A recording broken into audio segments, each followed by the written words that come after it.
দেশ সাম্প্রতিক স্বাগত জানাচ্ছি। ফখরুল ইসলাম, কোটা আন্দোলনে হত্যাকাণ্ডের বিচার বিভাগীয় তদন্ত হবে, ছাত্র সমাজ আদালত থেকে ন্যায় বিচার পাবে বিশ্বাস।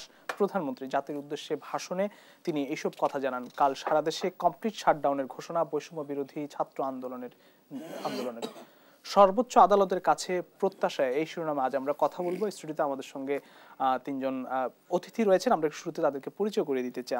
আমার সঙ্গে আছেন আহমদ হোসেন এমপি, সাংগঠনিক সম্পাদক বাংলাদেশ আওয়ামী লীগ।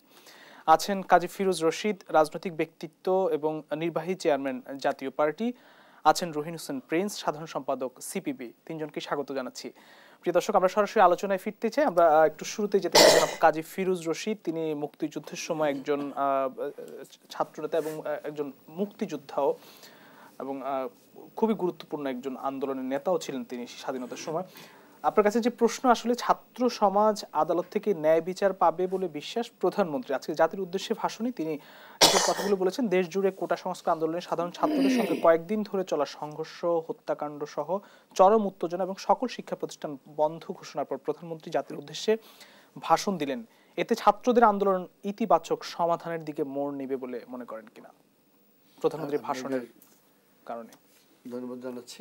আমার দুজন সহ আলোচক, দুজন আমার অত্যন্ত প্রিয় ব্যক্তিত্ব, দুজনকে আমি ধন্যবাদ দিয়ে আপনার প্রশ্নের জবাব দিচ্ছি। প্রথমে আমি সম্প্রতিকালের আজ পর্যন্ত যে সকল ছাত্র নেতারা বা ছাত্ররা এই আন্দোলন করতে গিয়ে, ন্যায্য দাবি আদায় করতে গিয়ে রাজপথে তাদের জীবন দিয়েছে, তাদের প্রতি গভীর শ্রদ্ধা জানাচ্ছি এবং তাদের পরিবারের প্রতি সমবেদনা জানাচ্ছি। এটা একটা দেশের জন্য অপূর্ণ ক্ষতি। কোমলমতি ছাত্ররা তাদের ন্যায্য অধিকার নিয়ে আন্দোলন করতেছিল। তারা কোটা বাতিল চায় নাই, কখনো কোটা চাইছে, কোটা সংস্কার। তা সংস্কার তো চেয়েছে, এটা একটা ন্যায্য দাবি। এই দাবিকে অন্যভাবে মিট আপ করা যেত। তারা কিন্তু একদিনই করে, দীর্ঘদিন তারা কিন্তু রাজপথে আছে এবং মাননীয় প্রধানমন্ত্রী বলেছেন তারা ধৈর্য সহকারে পুলিশ প্রোটেকশনে তারা কিন্তু সব কিছু করতেছিল। পুলিশটা একদম তাদের কোনো কিছু বলে নাই, এবং তারাও শুধু কোটা আন্দোলন এবং এই আন্দোলনে ভিন্ন খাতে নেওয়ার কোনো প্রশ্ন ছিল না। কারণ তারা বলেছে যে আমরা কারো কোনো সহযোগিতা চাই না, আমরা সাধারণ ছাত্ররা ছাত্রদের ভবিষ্যৎ চিন্তা করে মেধাভিত্তিক সব জায়গায় নিয়োগ হোক, এটা চিন্তা করে আমরা আছি। প্রধানমন্ত্রী, আমি একজন মুক্তিযোদ্ধা হিসেবে আমি সবসময় তাদেরকে বলছি যে মুক্তিযুদ্ধের জন্য অন্তত একটি কোঠা রাখতে হবে। কেন? কোটা যদি না থাকে তো মুক্তিযোদ্ধার সন্তান হোক, নাতিপুতি হোক, তোমাদের মুক্তিযুদ্ধের প্রতি সম্মান দেখানোর জন্য।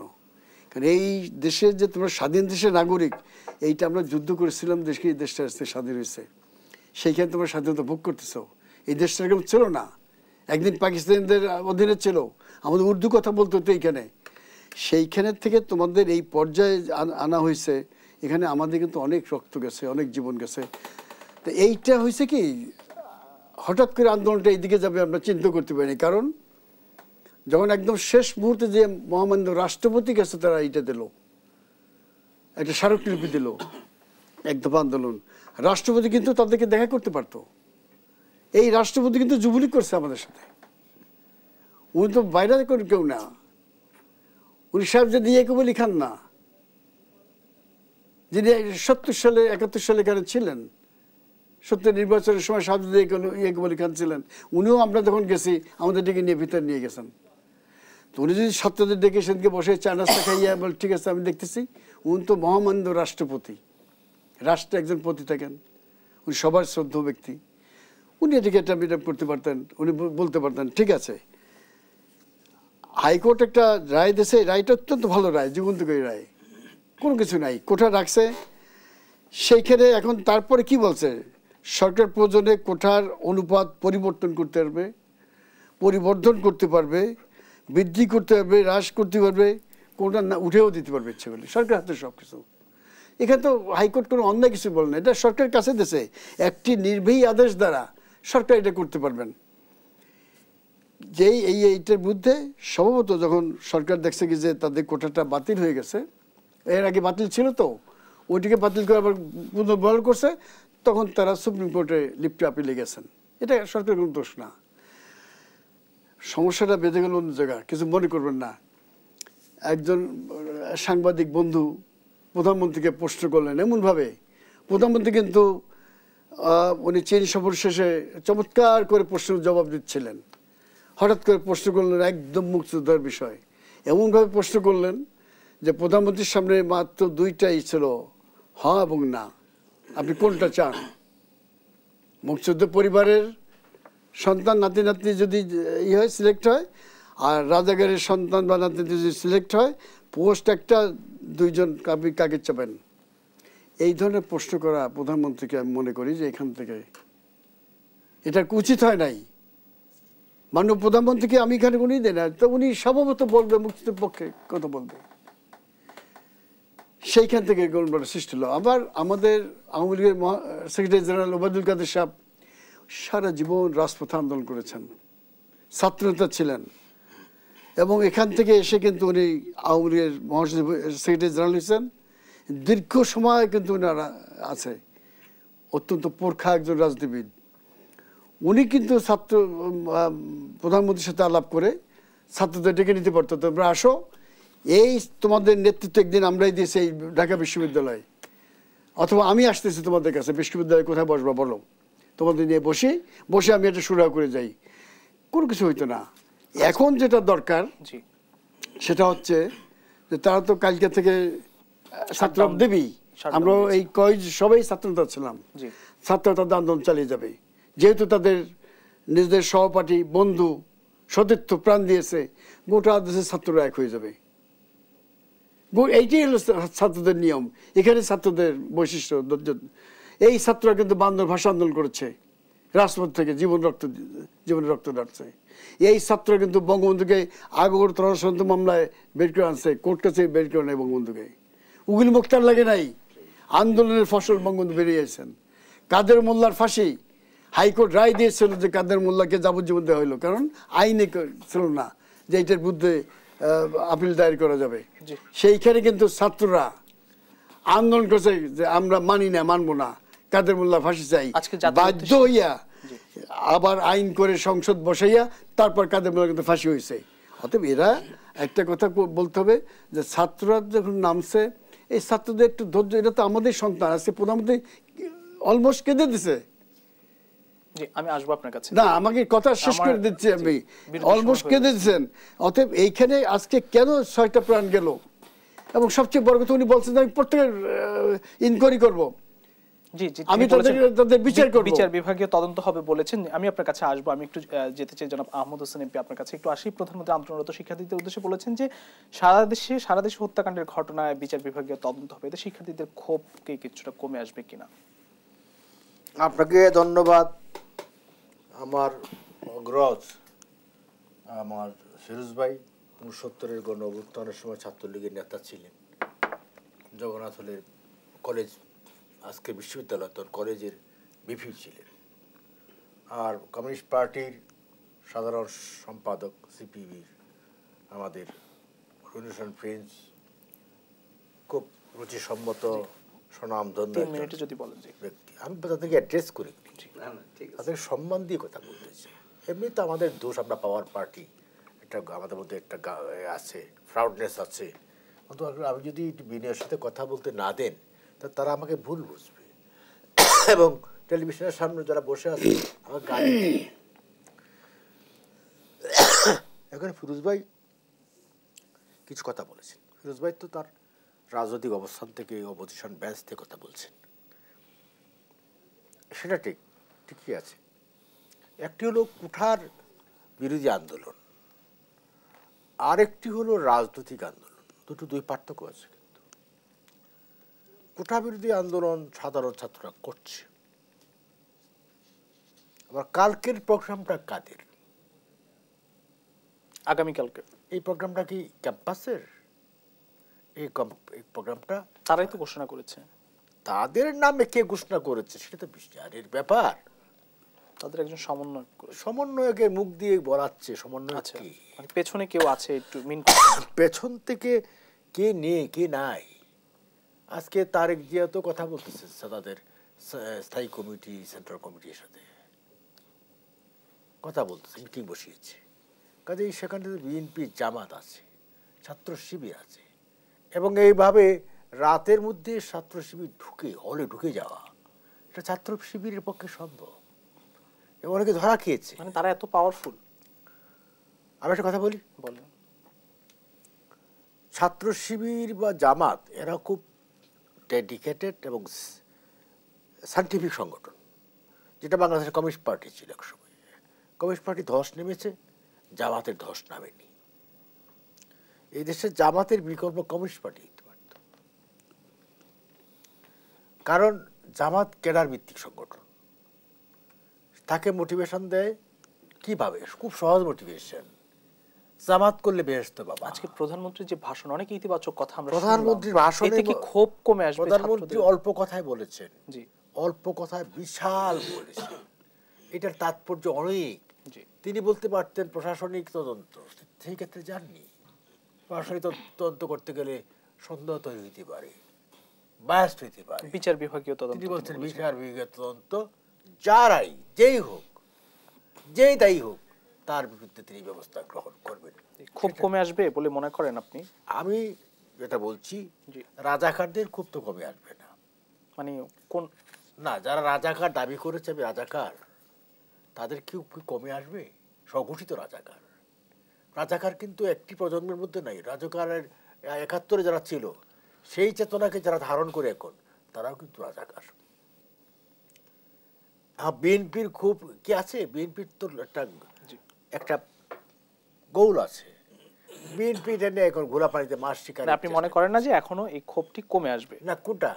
ছাত্ররা, সাধারণ ছাত্র এখন গতকাল যে তাদের সাধারণ ছাত্র এখন আর নাই। মানে যারা আন্দোলন করছে, ঘোষণা দিচ্ছে, যারা আছে, জি, যারা প্র্যাকটিক্যালি শিক্ষার্থী, যারা কোটা চাচ্ছে, কোটাটাকে একটু সংশোধনী চাচ্ছে, প্রধানমন্ত্রী বলেই দিয়েছেন যে কোর্ট থেকে তো তারা তাদের রায় তাদের পক্ষেও যেতে পারে, মিনিংফুল কিন্তু। এবং ফিরোজ ভাই তো এখানে কিছু কথা বলেও দিলেন, এবং প্রধানমন্ত্রীর বক্তব্য কিন্তু আরেকটা ইঙ্গিত আছে কিন্তু। কোনটা সেটা? সেটা হচ্ছে যে যারা শিক্ষার্থী, যারা যাচ্ছে কোঠার সম্পর্কে, কোঠার সমন্বয় চাচ্ছে, সংস্কার চাচ্ছে, সেই ক্ষেত্রে তারা একটা জাস্টিস পেতেও পারে বলেছেন কিন্তু। জি, ধন্যবাদ। আমি আপনার কাছে আসবো, আমি দুঃখিত আপনাকে মানে আমি কিন্তু কোমলমতি শিক্ষার্থীদের পক্ষে আছি, জি, বা শিক্ষার্থীদের ঘাড়ে চড়ে যারা এখন দাঙ্গা হাঙ্গামা করছে, আমি কিন্তু তাদের পক্ষে নাই। জি, আমি একটু যেতে চাই রুহিন হোসেন প্রিন্স আপনার কাছে। গত কয়েকদিনের যে শ্বাসরুদ্ধকর পরিস্থিতি আমরা লক্ষ্য করলাম, এবং ছাত্র মারা গেলেন, সবকিছু মিলে প্রধানমন্ত্রীর ভাষণ জাতির উদ্দেশ্যে, সেই ভাষণে স্বস্তি ফিরবে কিনা, ক্ষোভ কমবে কিনা ছাত্রদের? ধন্যবাদ আপনাকে। আমার দুজন অগ্রজ রাজনীতিক, বিশিষ্ট রাজনীতিক, তাদেরকে শুভেচ্ছা জানাচ্ছি, এবং যারা শুনছেন তাদেরকেও ধন্যবাদ জানাচ্ছি। কথার শুরুতে এই যে ছাত্রদের ন্যায্য আন্দোলনে একেবারে আমার বিবেচনায় অপ্রয়োজনীয় রক্তঝরা যেটা হয়েছে, যারা মৃত্যুবরণ করেছেন তাদের প্রতি গভীর শ্রদ্ধা জানাচ্ছি, এবং একই সাথে আমি আজকেও শেষ মুহূর্ত পর্যন্ত মিডিয়ার কল্যাণে আমরা যেটা দেখতে পেলাম বিভিন্ন অঞ্চলে, এমনকি শুধু ঢাকা না, শুধু বিভাগীয় সদর না, উপজেলা পর্যায়ে পর্যন্ত লড়াকু ছাত্রছাত্রীরা যেভাবে আত্মমর্যাদার লড়াই করছে, তাদেরকে আমি স্যালুট জানাই। এই ঘটনায় আপনি যেটা বলেছেন, এবার সরাসরি চলে যাই।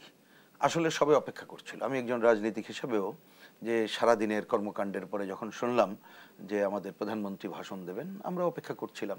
আমাদের দল এবং জোট একটা আছে, বাম গণতান্ত্রিক জোট, অপেক্ষা করছিলাম যে দেখা যাক যদি সংকটের সমাধান আমাদের বিবেচনায় এটা খুবই ইজি সমাধান। অতীতের যে কোনো সংকট আন্দোলন যত সহজে মীমাংসা করা না যেত, এটা সম্ভব ছিল।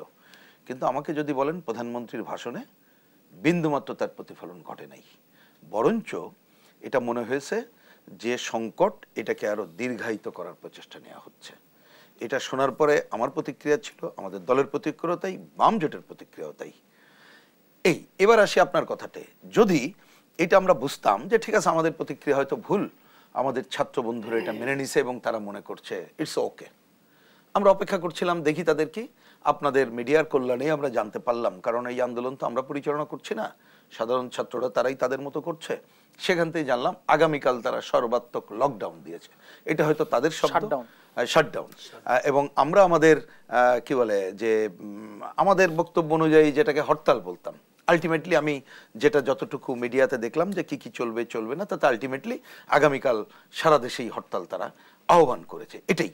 তাহলে যদি এই কথার মধ্যে তারা আশ্বস্ত হতো তাহলে তো এই কাটা দরকার হতো না। কিন্তু প্রধানমন্ত্রী তো বলেছেন যে তারা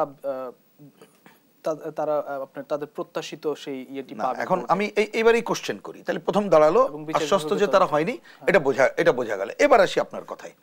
আমি আসলে এখানে খুব বেশি কোশ্চেন আমি জানি সময় নাই। এবার আপনি যে কথাটা বললেন, আমি একটা প্রশ্ন তুলতে চাই, যেহেতু এই কথাটা বললেন, যদি আমার শোনা ভুল না হয় বা আপনাদের টাইটেলে ভুল না, যেটা আপনি বলতে চাইলেন, তিনি বললেন যে আশা করি আদালত থেকে তারা কি ভালো রায় পাবেন বা তাদের আকাঙ্ক্ষা মতো। এই তো এতদিন তো এরাই বলে আসছে আদালত কি করবে না করবে এটা আদালতের বিষয়।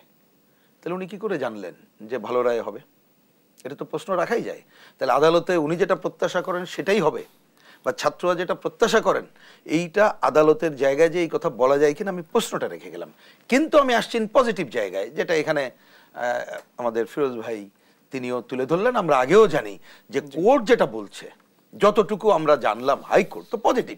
আমরা যার জন্য বলেছি এক্ষেত্রে দুইটা ছোট কথা আমাদের বিবেচনায়, যে বললাম এটা কোনো সংকট সমাধান বেশি ছিল না। কেন? কারণ দেখবেন যে দাবিতে তারা তো কোটা সংস্কারের দাবিতে আন্দোলন করছে, আন্দোলনের প্রথম দিকে যাই বলুক আলটিমেটলি তাই, এবং বিভিন্ন সময় নানা ধরনের স্লোগান তাদের হয়েছে, এটা অস্বীকার করার কারণেই আমরা বারবার বলছি মুক্তিযুদ্ধের শ্রেষ্ঠ অর্জন, এটাকে প্রশ্নবিদ্ধ করা যাবে না। অবশ্যই মুক্তিযোদ্ধার নামে যে কোটা যে পরিমাণ আছে এটাকে সংস্কার করে আগাতে হবে, শুধু মুক্তিযুদ্ধ কোটা না, মুক্তিযুদ্ধ করে অবশ্যই থাকবে। সংস্কারটা একটা নিয়মিত প্রসেস, যখন যেটা প্রয়োজন হবে সেটা করবে। তারা তো সেই কথাও বলেছে। তাহলে এইটা আমরা বলছি যে এই ধরনের বিষয়গুলো কিন্তু রাজনৈতিক সিদ্ধান্তের ব্যাপার, এইটাকে আদালতে যাওয়া উচিত না।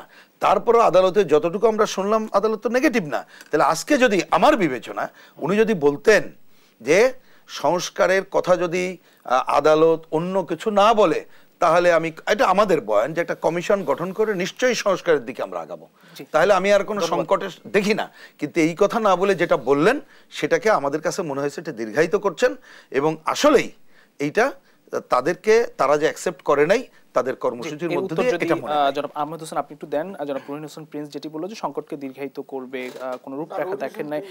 আমি আপনার উত্তরটি নিব। আমি একটু বিরতিতে যেতে হবে। প্রিয় দর্শক, দেশ সাম্প্রতিক নিচ্ছে একটি ছোট্ট বিরতি, ফিরবে একটু পর, সঙ্গেই থাকবেন।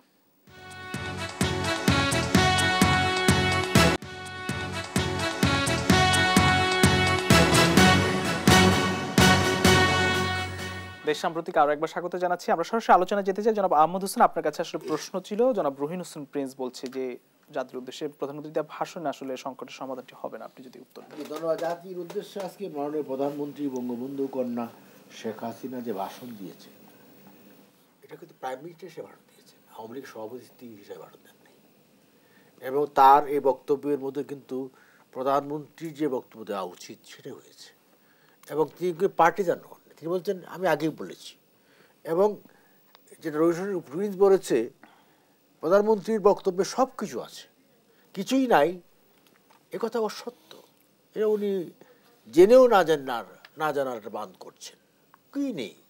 তিনি বলেছেন বিচার বিগত অন্ত হবে, যারা দায়ী সে যে পার্টিরই হোক তার বিরুদ্ধে ব্যবস্থা গ্রহণ করা হবে। এমনকি তাদের সংসারের দায়িত্বের কথা বলেছেন, আর্থিকভাবে সহযোগিতা করার কথা বলেছেন। এমনকি যারা কোটার জন্য আন্দোলন করছে শিক্ষার্থী, তাদের দাবি দেওয়া, যৌক্তিক দাবি দেওয়াটা সম্ভবত উনি আশা প্রকাশ করেছেন যে আদালত থেকে পেতেও তো পারেন। কি উনি এই কথা বলেননি যে পাবেন বললে তাহলে বলা হতো তিনি আদালতকে ডমিনেট করছেন। এটা একজন নাগরিক হিসাবে আমি আশা করতে পারি না, তিনি সেটা বলেছেন। তা আমার মনে হয় হাইকোর্টের যেটা রায় যেটা আছে, আমার তো মনে হয় হাইকোর্টের রায়টাকে খুব বাতিল করে দেবে সুপ্রিম কোর্ট, আমার মনে হয় না। তার সাথে কিছু সংযোজন হতে পারে, এবং শিক্ষার্থীদের দাবি দেওয়ার প্রেক্ষিতে কোটা সংস্কার যৌক্তিক যে দাবিটা, সেই দাবিটা পূরণ হতে পারে বলে আমিও মনে করি। এখন আপনি যদি বলেন এই কোটা সংস্কারকে পুঁজি করে এখন আজকে আপনার মেট্রো রেলের আগুন দেবেন, গাড়িতে আগুন দেবেন, দোকানে আগুন দেবেন, আপনি মানুষের জীবনের উপর আক্রমণ করবেন, আবার পেট্রোল বোমা মারবেন, আবার অগ্নিসন্ত্রাস সৃষ্টি করবেন, এটা কি কোমলমতি এই ছাত্ররা করছে? এটা রাজনীতি। এই রাজনীতি হচ্ছে অপশক্তি। অপশক্তির নাম হচ্ছে জামাত, শিবির আর বিএনপি। জি, আমরা এই বিতর্ক চলছে আসলে, একদিকে আন্দোলন একদিকে বিতর্ক, নানান শ্বাসরুদ্ধকর একটি পরিস্থিতি। এটি নিয়ে একটু জনাব কাজী ফিরোজ রশিদ আপনার কাছে একটু আসতে চাই। এই শিক্ষার্থীদের আন্দোলন নিয়ে, বৈষম্য বিরোধী ছাত্র আন্দোলন, এই ব্যানারে যারা আন্দোলন করছেন, কোটা সংস্কার চান, আসলে তাদেরকে নিয়ে আসলে অনেক বিতর্ক তৈরি হয়েছে, তাদের স্লোগান নিয়ে তাদের অনেক ভুল। আপনি স্বাধীনতার প্রাক্কাল থেকে আপনি ছাত্র নেতা নেতৃত্ব দিয়েছেন, স্বাধীনতার সময় একজন মুক্তিযোদ্ধা, আপনি আসলে কতটা ভুল ভ্রান্তি দেখেন আসলে আন্দোলন বা বিতর্ক? দেখেন, এই যে ছাত্ররা যে স্লোগানটা দিয়েছে, এটা হয়তো না বুঝেই দিয়েছে।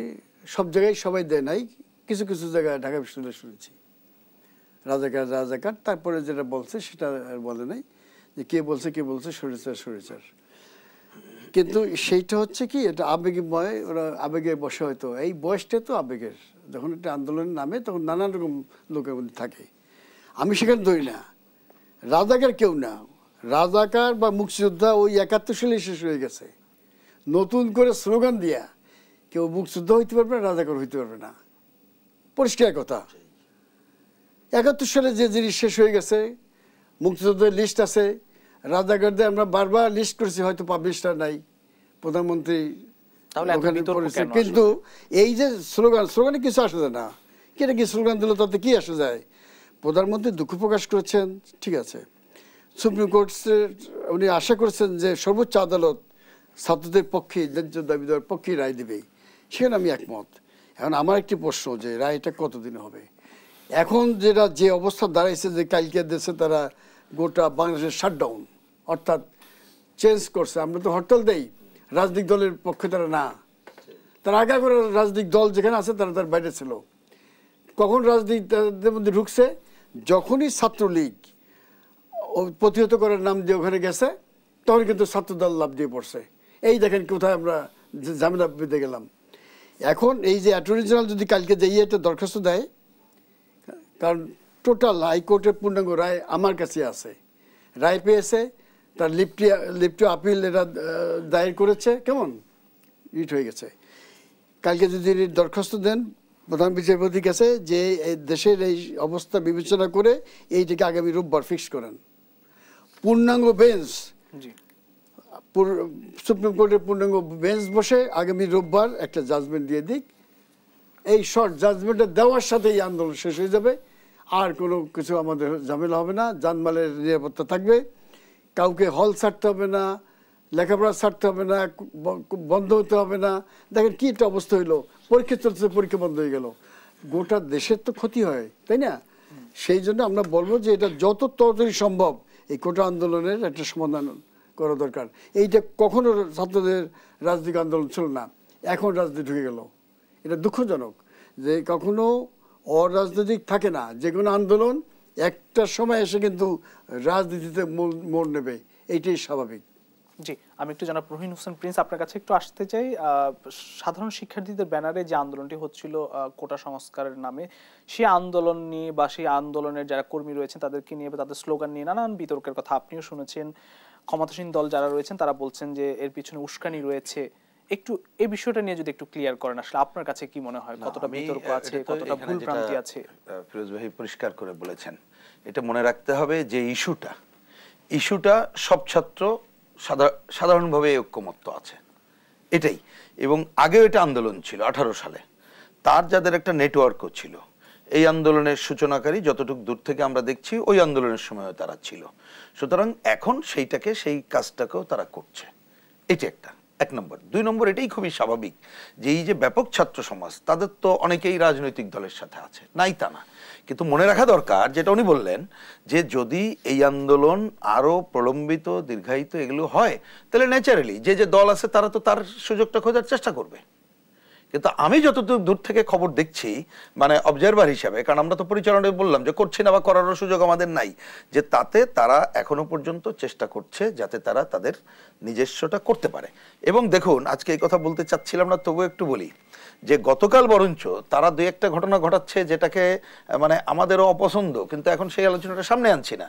যেমন গতকাল দেখলাম যে প্রভোস্ট সাহেবরা, তারা শিক্ষকরা, তারা এখানে করেছে এক ধরনের এই ছাত্র সংগঠন নিষিদ্ধ এবং পুরো রাজনীতি নিষিদ্ধ, এবং শুনলাম যে এটা ওই আন্দোলনকারীরাই প্রভোস্টকে লিখতে বাধ্য করেছে। তার মানে বিরাজনীতিকরণের একটা ধারার বরঞ্চ চিন্তা আছে, যেটা আমাদের কাঙ্ক্ষিত না, কাঙ্ক্ষিত না। সুতরাং এই ধরনের যদি এটা দীর্ঘায়িত হয়, তা মনে রাখতে হবে নানা ধরনের শক্তি তো আরো বেশি ঢুকে যেতে পারে, এবং বিরাজনীতিকরণের ধারা এবং বাংলাদেশকে ঘিরে নানা ধরনের তো ষড়যন্ত্রের ধারা আছে, সেটা ঢুকতে পারে। কিন্তু সবচেয়ে বড় কথা, যাই ঘটুক না কেন, এর দায় সরকারকেই নিতে হবে। আমি তো এখনো বললাম, যেমন এখানে কাজী ফিরোজ রশিদ ভাই, তিনি সিনিয়র আইনজীবী এবং তিনি তো এই ব্যাপারে আরো বোদ্ধা, তিনি পরিষ্কারভাবে যে কথা আইনগতভাবে বললেন, তিনি ওনার আইনগত তাহলে দেখেন আরো সমাধানের কথা বলেন। আমি তো রাজনৈতিক কর্মী হিসেবে মনে করি যে যদি আজকে এটা বলতেন যে যদি এই রায়ের অন্যথা না হয় আমরা কমিশন করে একটা সংস্কারের কাজ শুরু করব, তাহলে তো আমি আর কোনো সংকট দেখি না। তাহলে এটা হয়তো যেমন রশিদের সাথে কথা, উনি বলছেন যে ওই কমিশন করে অত দীর্ঘায়িত করারও দরকার নেই, তার আগে ওইটা করা যায় নির্বাহী আদেশের বলে, যেটা উনি বললেন। তাহলে জিনিসটা তো খুব ইজি, এবং সবচেয়ে ইজি আরো কেন দেখেন, সাধারণভাবে আপনি এইবারের আন্দোলনের পরেও যদি দেখেন আওয়ামী লীগের অনেক নেতা, তারাও যেটা বলেছে, কেউ কিন্তু দ্বিমত করে নাই। প্রথম দিকে এই আন্দোলনের মধ্যে স্লোগান এক ধরনের ছিল, তখন কিন্তু আমরা তাদেরকে সমর্থন জানাইনি। সমর্থন কখন জানিয়েছি? যখন তারা কোটা সংস্কারের প্রশ্নটাই করেছে। আগের বারের কোটা সংস্কারের নাম ছিল, এবার তারা বৈষম্য বিরোধী আন্দোলন নাম দিয়েছে। সেটা নামের ব্যাপার, তারা তাদের বুঝ করে চুজ করেছে। কিন্তু আমরা মনে করি এটা একটা খুবই জরুরি প্রশ্ন। এবং কেন, আর একটা অবজারভেশনটা আপনাকে দিয়ে শেষ করি, এটা আমাদের বুঝ হয়েছে। দেখুন, সরকারি তথ্য কি বলছে, শিক্ষিত যুবকদের মধ্যে 40% তারা হচ্ছে কোনো কাজকর্ম করার সুযোগ পায় না, নিষ্ক্রিয় হয়ে আছে, এবং অনেকেই চাকরি পায়, সেটা তাদের মানসম্পন্ন না। তাহলে আসলে লড়াইটা হচ্ছে একটা মানসম্পন্ন কর্মসংস্থান চায়। আপনি কিন্তু কোটার মধ্যে, আমাকে ব্যক্তিগত অবজারভেশন হচ্ছে, তারা কিন্তু মেন্টালি সবাই একটা ভালো কর্মসংস্থানই চায়। সেটা তারা মনে করছে যে কোটার মধ্য দিয়ে আমার যতটুকু ব্যাহত হচ্ছে, সেটা কেন ব্যাহত হবে। সুতরাং আপনাকে আলটিমেটলি এইখানে কোটা সংস্কারের দাবির এইটাকে বাস্তবায়ন করার সাথে সাথে যদি এই তরুণ প্রজন্মের এই কথাকে আপনি অনার করতে চান, তাহলে বাংলাদেশে একটা কর্মসংস্থানের ন্যায্য ক্ষেত্র তৈরি করার দিকেও আগাতে হবে। অসংখ্য ধন্যবাদ আপনাকে। আমরা একটু বিরতি যেতে হবে। প্রিয় দর্শক, দেশ সাম্প্রতিক নিচে আরো একটি বিরতি, ফিরবে একটু পর, সঙ্গেই থাকবেন। দেশ সাম্প্রতিকে আরো একবার স্বাগত জানাচ্ছি। আমরা সরাসরি আলোচনায় যেতে চাই। জনাব কাজী ফিরোজ রশিদ, আপনার কাছে আসতে চাই। গত কয়েকদিনের যে আন্দোলন, যেসব ঘটনা, শ্বাসরুদ্ধকর পরিস্থিতি, তাতে আসলে পুলিশের ভূমিকা, ক্ষমতাসীন ছাত্র সংগঠনের ভূমিকা বা অন্যান্য স্টেক হোল্ডার যারা রয়েছে তাদের ভূমিকা কি বলবেন, বা এসব শিক্ষার্থীদের ভুল ভ্রান্তি বা সবকিছু মিলে আসলে এই প্রক্রিয়াটাকে আসলে কি মনে হয় আপনার কাছে, এবং শেষ হবে বলে আপনার? পুলিশের ভূমিকা প্রথম থেকে খুবই ভালো ছিল। বিশেষ করে ডিবির প্রধান হারুন সাহেব আজকে যেটা বলেছেন যে কোটা বিরোধী আন্দোলনকারীরা কখনো কোনো ভায়োলেন্সে যায় নাই, কিন্তু গতকাল এটা সবাই খুব মর্মাহত, সারা দেশ স্তম্ভিত হয়ে গেছে। প্রধানমন্ত্রী পর্যন্ত শোকে মুহ্যমান। যে রংপুর, যেখানে তার শ্বশুর বাড়ি, যে ছেলেটা ইংলিশে এত ভালো ছাত্র, সে সামনে দাঁড়িয়েছে খালি হাতে, মাথায় মানচিত্র ছিল, হাতে একটা পতাকা ছিল বাংলাদেশের।